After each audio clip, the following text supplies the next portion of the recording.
শেখ হাসিনার গলার মধ্যে রশি টানিয়ে রেখেছে। ঝরনার ভাতের হোটেলে নেন, থানার ওই শিকের মধ্যে 4 দিন রাখেন, একদিনের জন্য হলো আয়না করে আপনাকে যেতেই হবে। এক মাথা এক বোর্ডে বাংলাদেশে তারেক রহমান প্রধানমন্ত্রী। রাজনীতি করি মানুষের জন্য। কি করে রে ভাই একজন লোকের ৭৫,০০০ কোটি টাকা থাকে এই গরিব দেশে? কি করে ভাই একজন সংসদ সদস্যের বাড়িতে ১,০০০ কোটি টাকা পাওয়া যায়? এই দুপুরে এই জোহরের নামাজের আগে আমি 5 বার এমপি যদি হিসাবে নেন, আমার একটা বাড়ি ঢাকা শহরে নাই, সৎ জীবন যাপন করে। আর আওয়ামী লীগ কানাডায় বাড়ি করেন এই গরিবের টাকা দিয়ে, বেগম পাড়া বানান। ভাইরা, তাই আজকে শেখ হাসিনার এই দুর্দশা, এই দুর্দশাকে প্রত্যেক দিন ফজরের নামাজ পড়ে আসসালাতু খায়রুন মিনান নাম পড়ার পরেই, আজান শোনার পরেই যখন নামাজ পড়তে উঠেন, তখন আল্লাহর কাছে এইটুকুই স্মরণ করবেন, নামাজ আদায় করে আল্লাহ 16 বছরের নির্মম ইতিহাস দেখেছি। এই ইতিহাস দেখে যেন এই তত্ত্বাবধায়ক সরকার ডাক্তার ইউনূস আমাদেরকে আল্লাহ সুখে রাখার চেষ্টা করে।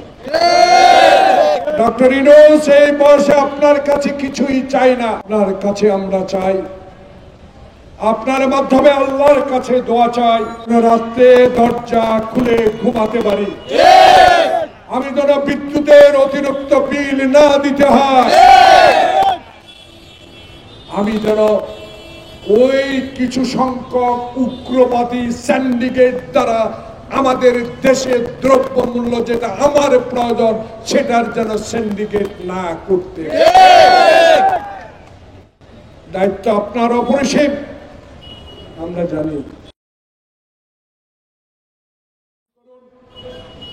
সেই দায়িত্ব পালন করার জন্য আপনাকে দায়িত্ব দেওয়া হয়েছে। শুধু মনে রাখবেন, আপনাকে কিন্তু 14 তলায় লিফট বন্ধ করে পায়ে হেঁটে উঠার জন্য শেখ হাসিনা নির্দেশ দিয়েছে। তাই এই সাইনবোর্ড, এই ব্যানার শেখ হাসিনার গলার মধ্যে রশি টানিয়ে রেখেছে। আপনি কিন্তু বিনা বিচারে শেখ হাসিনা বাংলাদেশের বহু মায়ের বুক খালি করেছে। আপনাকে আমরা নিজে এনে ফাঁসি দিতে চাই না। ডক্টর ইউনূস, আপনার কাছে দাবি রইল, আইনের আওতায় এনে এখন 21 দিন, আজকে 22 দিন, 23 দিন পর হাসিনার বিরুদ্ধে অসংখ্য মামলা হয়েছে। যেহেতু হিন্দুস্তানের সাথে আপনার বন্দি বিনিময় আছে, নিয়ে আসেন, আইনের আওতায় নেন, ঝরনার ভাতের হোটেলে নেন, থানার ওই শিকের মধ্যে 4 দিন রাখেন, একদিনের জন্য হলো আয়না করে আপনাকে যেতেই হবে।